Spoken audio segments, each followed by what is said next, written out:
คือกีฬาที่การติดทีมนะครับโดยน้องก็คือโรงเรียนบ้านฟินหนองเขานะครับมาดิเร็วจะได้เริ่มแข่งไม่เกินแบบวันนี้คือสองคู่ใครชนะวันนี้นะครับก็จะได้เข้ารอบเลย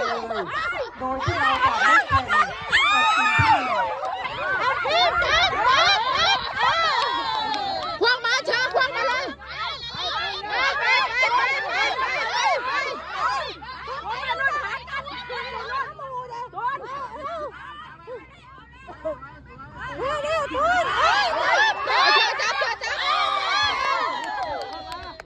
ยนมาเลย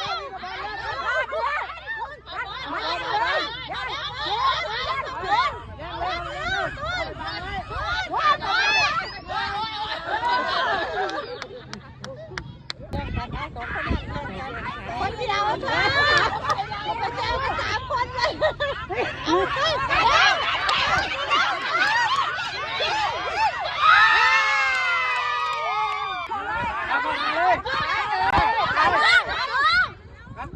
ออกแล้ว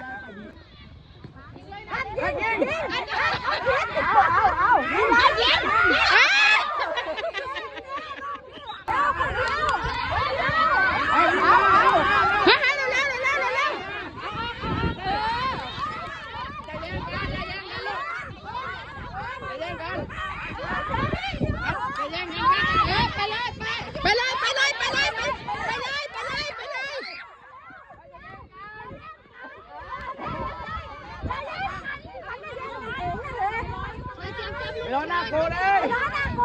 ยิงละเอามาวิ่งมากัดมือบอล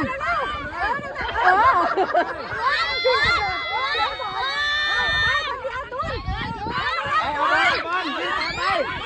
ไปกันเอาเรียบ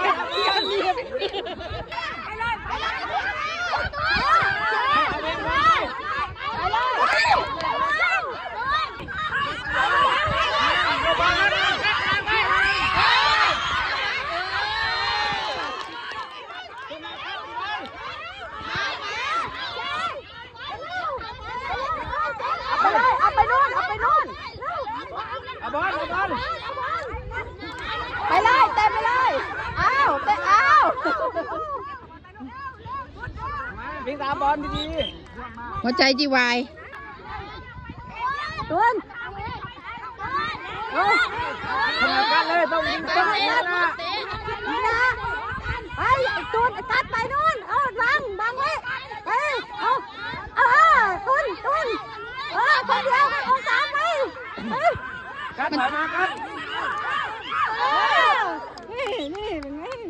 กันถอยมาเกี่ยวด้วยกันดูนะย่งเลย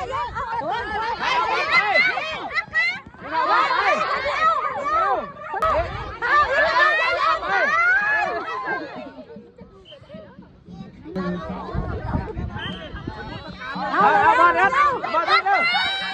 เอาวิ่งเอาชิงเลยวิ่งชิงเอา